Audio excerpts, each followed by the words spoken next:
오늘 말씀해 보면 마가복음 7장에는 예수님이 바리새인들과 장로들의 전통에 대해서 논쟁하신 후에 귀신 들린 어린 딸, 그리고 귀먹고 말 못하는 벙어리를 고쳐주신 사건이 기록되어 있고요. 8장에 보면 예수님이 칠병이어로 4,000명을 먹이시고 맹인을 고치신 후에 또 베드로가 예수님을 그리스도로 고백한 사건이 기록되어 있습니다. 또 9장에는 예수님의 변화산 사건 후에 귀신 들린 아이를 고쳐주시고 또 자신의 죽음과 부활을 선포하신 것이 기록되어 있습니다.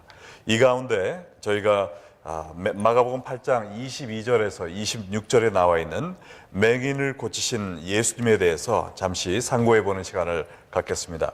우리 먼저 한번 함께 읽어보겠습니다. 베세다의 이름에 사람들이 맹인 한 사람을 데리고 예수께 나와 손 대시기를 구하거늘 예수께서 맹인의 손을 붙잡으시고 마을 밖으로 데리고 나가사 눈에 침을 뱉으시며 그에게 안수하시고 무엇이 보이느냐 물으시니 쳐다보며 이르되 사람들이 보이나이다. 나무 같은 것들이 걸어가는 것을 보나이다 하거늘 이에 그 눈에 다시 안수하시매 그가 주목하여 보더니 나아서 모든 것을 밝히 보는지라. 예수께서 그 사람을 집으로 보내시며 이르시되 마을에는 들어가지 말라 하시니라. 아멘. 예수님께서 초자연적인 기적을 이루실 때는 항상 그 기적을 통해 영적인 진리를 함께 가르쳐주고 계시다고 믿습니다. 오늘 베세다에서 맹인의 눈을 고쳐주신 사건도 궁극적으로는 우리가 어떻게 영적인 눈을 뜰 수 있는가에 대한 진리를 보여주고 계신데요. 이 본문의 바로 전에 보면 예수님께서 제자들에게 바리새인의 누룩을 조심하라 라고 얘기하셨을 때 그 뜻을 이해하지 못하고 눈이 있어도 보지 못하며 영적인 소경과 같이 행하던 그 제자들의 모습을 보게 되고요. 또 이 맹인 사건 후에는 베드로의 영안이 열려서 그가 주는 그리스도시요 살아계신 하나님의 아들이니다 라고 고백을 한 것을 볼 때 오늘 본문의 진정한 목적은 영적인 소경들이 어떻게 영안을 뜰 수 있는가 가르쳐주기 위하여 기록해 주신 것을 알 수가 있습니다. 우리가 영안을 뜬다는 것은 참 중요한데요. 왜냐하면 많은 사람들이 영적인 눈은 장님이면서 열심으로만 주를 섬기려 하다가 오히려 하나님의 영광을 가리우는 일을 할 때가 많이 있습니다. 사도 바울도 예수님을 만나기 전 또 그의 영안이 뜨기 전에는 어떻게 했어요? 하나님을 섬기는 열심으로 열심히 열정을 다해 주를 섬긴다고 생각했지만 결국에는 예수 믿는 사람들을 감옥에 쳐넣는 십자가의 원수가 되는 행동을 하고 만 것입니다. 그러므로 우리가 주를 열심히 섬기는 것에서 끝나는 것이 아니라 영안이 떠져서 하나님의 마음을 보고 하나님의 뜻을 제대로 알고 순종하는 것이 참 중요합니다. 자, 그러면 우리가 영의 눈을 뜨기 위해서는 어떻게 해야 되는지 23절에 보시면요. 예수께서 맹인의 손을 붙잡으시고 마을 밖으로 데리고 나가사 눈에 침을 뱉으시며 그에게 안수하고 무엇이 보이느냐 물으시니 그랬는데 영의 눈이 떠지기 위해서는 먼저 예수님의 손에 붙들려지는 역사가 필요합니다. 많은 사람들이 생각하기를 그들이 예수님을 자신의 손으로 붙잡고 있는 것으로 생각하고 있어요. 내가 위급하고 도움이 필요할 때 와서 예수님을 붙잡으면 된다라고 생각을 하지만 우리의 영안이 열리기 위해서는 내가 예수님을 붙잡는 것이 아니라 예수님이 온전히 나를 붙잡는 그러한 경험이 필요합니다. 소돔성에서 죽을 수밖에 없는 롯과 그의 가족이 하나님의 사자의 손에 붙들려 구원함을 얻었듯이 또한 사탄의 도구로 사용되던 사울이 다메섹 도상에서 예수님의 손에 붙들림을 받음으로 말미암아 바울이 된 것처럼 우리도 내가 주님을 붙잡았다 놓았다 하는 것이 아니라 온전히 주님의 손에 붙잡힌 자가 되어 오직 하나님의 뜻을 따라 사는 그리스도의 종이 될 때 우리가 비로소 영적인 것을 올바로 깨달을 수 있게 되는 것입니다. 여러분은 지금 여러분의 힘으로 예수님을 붙잡기 위해 이 자리에 오셨습니까? 고난주간이니까 내가 한번 가서 예수님을 한번 붙잡고 살아봐야지 그런 마음으로 오셨습니까? 아니면 주여 저는 주님을 붙잡을 힘도 없습니다. 내가 주의 뜻대로 살 능력이 없습니다. 오직 주님이 나를 붙잡고 나를 주관하여 주지 않으시면 저는 죄의 길을 갈 수밖에 없습니다라는 것을 고백하고 주님의 손 위에 여러분을 온전히 올려드리며 주의 종으로 살기 위해 이 자리에 오셨습니까? 우리 스스로 아무것도 할 수 없음을 고백하고 그리스도의 손에 온전히 붙잡히바 된 주의 종, 나는 죽었고 오직 예수님만 살아계시고 주님이 나의 왕이십니다 라고 고백할 때 비로소 우리가 하나님의 마음을 깨닫고 하나님의 뜻을 깨달을 수 있는 진심으로 영안이 열린 자들이 될 줄로 믿습니다. 우리는 주님께 붙들린 바 됨과 동시에 우리를 유혹하고 넘어뜨리는 이생의 자랑과 안목의 정욕을 버려야 됩니다. 예수님께서 소경을 마을 밖으로 데리고 나가셨다 그랬는데 이것은 그동안 소경에게 너는 아무짝에도 쓸모없는 버림받은 사람이야, 아무도 너를 사랑하지 않고 아무도 너를 원하지 않아 라는 거짓말로 그를 절망 속에 가둬놓았던 원수마귀의 소나기에서 벗어나라 라는 것으로 해석을 할 수가 있습니다. 그리고 구약에서 침을 뱉는 것은요, 우리가 치유의 방법이라고도 볼 수 있지만 어떤 면에서 수치스럽고 부정한 것을 상징하는 행위이기도 합니다. 그런 면에서 볼 때 예수님이 그의 눈에 침을 뱉으셨다라는 것은 그가 장님이었음에도 불구하고 이 세상의 재물과 쾌락과 만족을 바라보고 살았던 세상의 관점이 더러운 것을 깨닫고 그러한 세상적인 관점에서 떠나야 된다라는 영적인 해석으로 볼 수가 있겠습니다. 우리가 이 세상, 주님께 붙잡힌 바 되는 것도 중요하지만 나를 계속해서 유혹하는 것을 버리고 내려놓는 것 또한 중요합니다. 성 어거스틴이 참회록을 쓸 때 과거 그가 죄 가운데 방탕한 삶을 살고 있을 때 하나님께 돌아와 죄를 떠난 새로운 삶을 살기 원하는 마음이 있었고 그것을 위해 기도까지 했지만 그의 마음속에서는 하나님, 그런데요, 이 죄가 너무나 재밌습니다. 너무 저를 홀립니다. 제가 주님께 돌아가고 싶지만 지금은 말고요, 조금만 더 있다가 조금만 죄를 더 즐기다가 돌아가겠습니다. 이번 한 번만 죄를 더 짓고 돌아가겠습니다 라는 두 가지 마음이 있어서 자신의 발목을 붙잡고 있었다라고 고백을 했습니다. 여러분이 진심으로 하나님의 영광을 바라보고 또한 그의 기쁨이 되기 위해 사는 영적인 삶을 원하신다면 여러분을 붙잡고 있는 이 죄의 끈을 끊어버려야 되는 줄로 믿습니다. 지금 이 시간도 여러분의 발목을 잡고 있는 죄가 있습니까? 하나님을 사랑한다고 하지만 그와 동시에 내가 사랑하고 놓지 못하는 이 세상에 죄가 있다면 우리는 가지도 못하고 오지도 못하는 그러한 삶에 붙들리고 말 것입니다.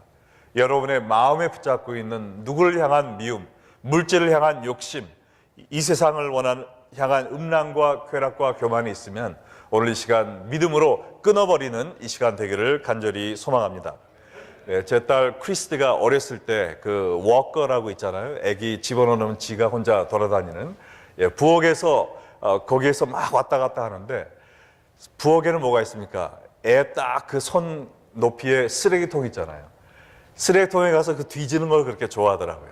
그래서 야, 그거 더러운 거야, 그거 내려놔 하고선 제가 손을 펴가지고 쓰레기를 꺼내고 장난감을 주려고 해도 쓰레기가 얼마나 재미있었던지 그걸 놓지 않고 그걸 놓치지 않겠다고 막 우는 거예요. 그걸 보면서 아이고 이 멍청한 아이 좀 봐라. 이걸 놔야 내가 좋은 걸 줄 텐데 왜 쓰레기를 갖고 노냐라고 제가 안타까워하던 생각이 지금도 기억납니다. 그와 마찬가지로 하나님은 우리에게 더 좋은 하늘의 것을 주기를 원하시는데 우리는 이 세상의 것을 붙잡고 있어요. 하나님, 그거는 왼손에 주시고 제 오른손에는 이 세상 것을 붙잡겠습니다. 그러나 한 사람이 두 주인을 섬길 수 있다고 그랬습니까? 없다고 그랬어요. 없다고 그랬어요.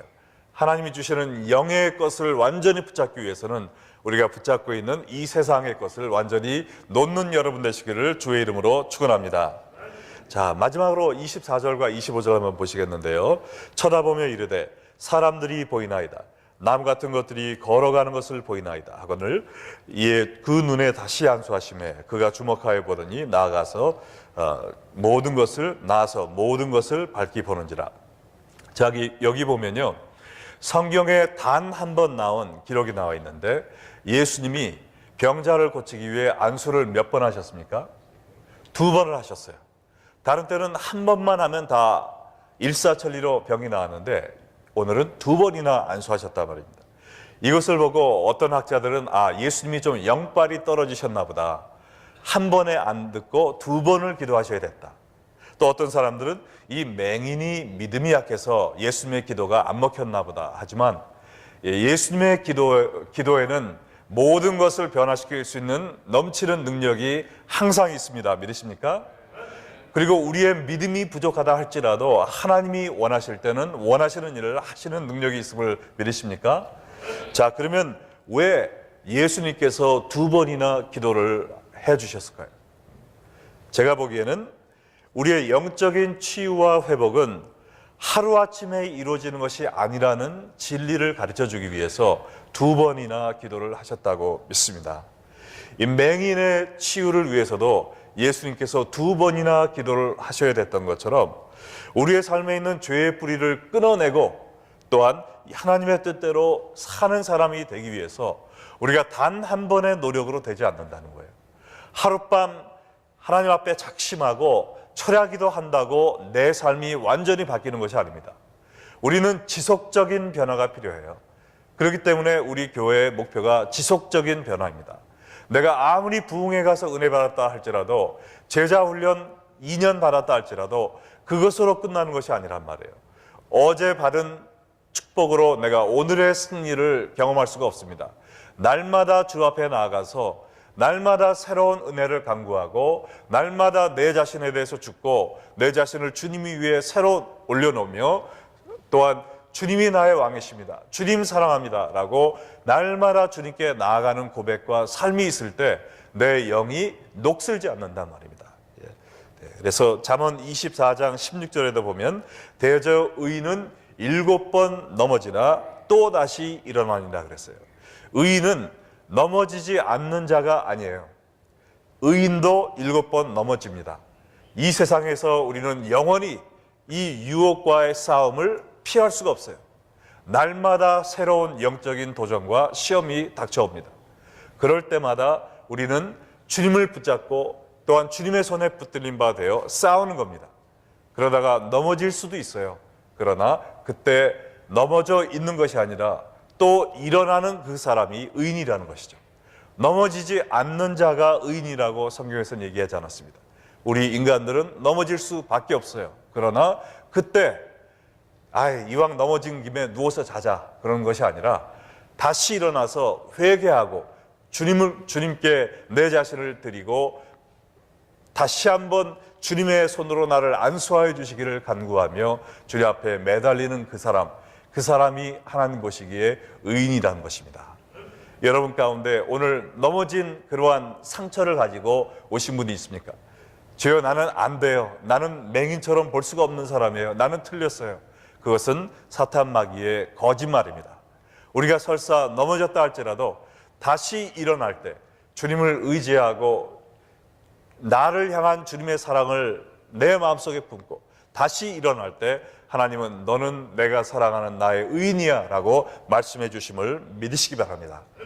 그래서 26절에도 그 사람을 집으로 보내시며 마을에는 들어가지 말라. 지금 여기에서 마을이 나를 꽁꽁 묶어두는 그러한 옛 세상, 옛 사람으로 표현을 한다고 우리가 볼 때 우리가 다시 한번 주님의 은혜를 경험했을 때 또다시 죄로 빠지지 않도록 조심하라라는 이야기인 줄로 믿습니다. 그래서 오늘 이 시간 고난주간을 통하여 영안이 열리기 위해서 이 자리에 오신 여러분이라고 믿습니다. 오늘 이 시간 주님이 주신 말씀을 붙잡고 우리 다 함께 기도할 때 먼저 주님, 저의 힘으로서는 이 죄를 이길 힘이 없습니다. 하나님을 붙들 수 있는 소나기의 힘조차 없습니다. 주여, 저를 불쌍히 여겨주시고 이 시간 주님께서 다시 한번 저를 굳건히 붙잡아 주시옵소서. 동시에 제가 붙잡고 있는 이 세상의 끈이 있습니다. 죄의 유혹이 있습니다. 이것을 완전히 놓아버리오니 오직 주님만 붙잡고 또한 주님께 온전히 붙들려 사는 저 되게 하옵소서. 우리 다 함께 기도하겠습니다.